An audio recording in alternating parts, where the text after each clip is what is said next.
Story of the Grandma High Speed. Looking back 2 decades ago. During the second semester of Jack's freshman year, a group of friends and seniors invite Jack to a local nightlife spot one Saturday evening. The venue is 10 kilometers from the university. After the nighttime celebration, Jack finds himself alone on his motorcycle.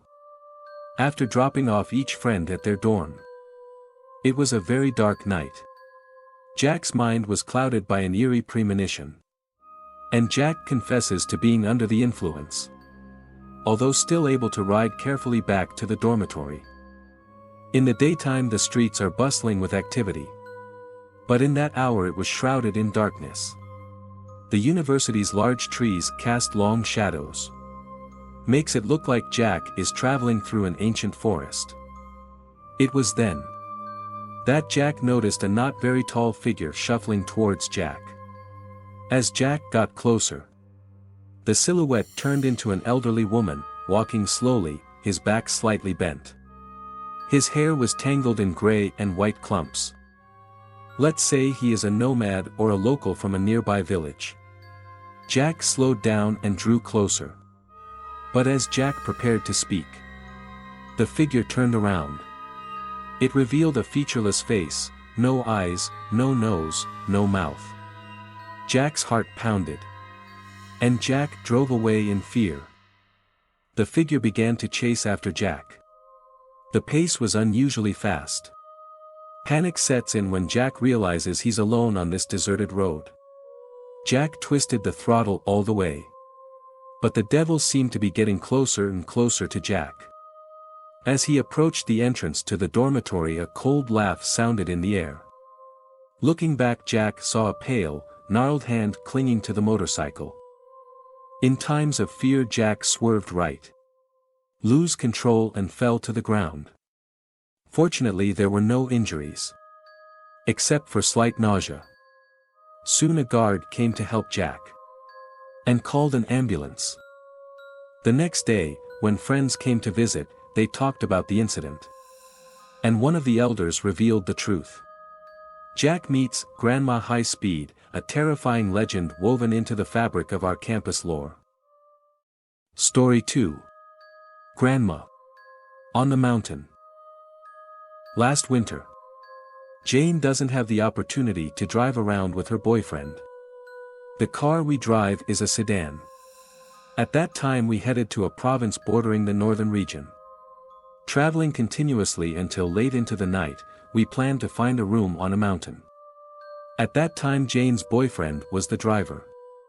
As for Jane, she would lie and look on the left side of the road the whole way. Until reaching the winding road. We were already running in the mountains at that time. The atmosphere on both sides of the road was already dark but not yet very late. Until there was a period Jane saw Grandma.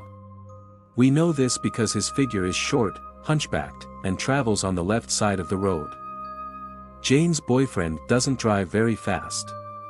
Jane then saw a grandmother wearing traditional clothing from various tribes in the northern region. What Jane noticed was that Grandma was wearing a red bracelet on her right wrist. And his right hand held a staff. Jane's boyfriend drove by. That time was not very late.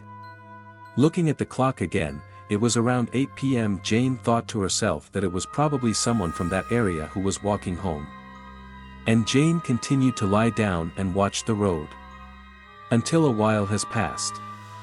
Jane also meets the same old grandmother. This time walking on the driver's side. He walked slowly. Like when Jane first saw him before. But Jane's boyfriend had an indifferent expression and the car drove past as before. Jane then thought to herself that if she saw him again, it definitely wouldn't be a person. Because from what I looked at just now, I saw that it was the same person that Jane saw for the first time. Still not finished with thoughts. Jane's boyfriend looked at Jane. Look into your eyes and you will know that he must have encountered something when.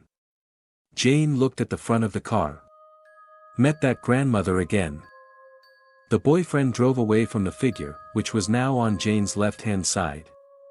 As he was driving past the body of that old grandmother, Jane accidentally turned to look at the old grandmother. And with that moment of looking, the old grandmother's figure slowly turned to look at Jane, causing Jane to see it as an afterimage. Jane quickly turned around and looked at her boyfriend. Jane's boyfriend rushed the car faster, along with the high beams turned on along the way until we arrived at the accommodation we had reserved. Finished entering the storage room, Jane's boyfriend then asked what Jane had encountered. Jane then told me that at that time, I turned to look at that figure. Jane saw the old grandmother's face and turned to smile at Jane. Smile until you can see your dark teeth. His entire mouth's teeth were completely black, like a person chewing betel nut. The moment when Jane looked at it for a moment. But Jane also saw the details of how the grandmother smiled until her lips were stretched all the way to her ears. Moreover, the eyes were completely black until the eyes could not be seen. When Jane saw that, she didn't look any further. This time, Jane's boyfriend told Jane that while driving out, the grandmother walked to the middle of the road and slowly ran after our car. But what makes Jane's fans not look in the rearview mirror again? That is, the grandmother's body is in the form of a beam in a curved bridge pose.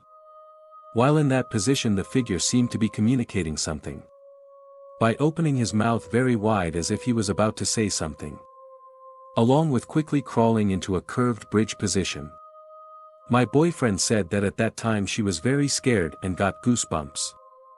Jane's boyfriend decided to drive the car without looking behind him again, until the morning of the next day.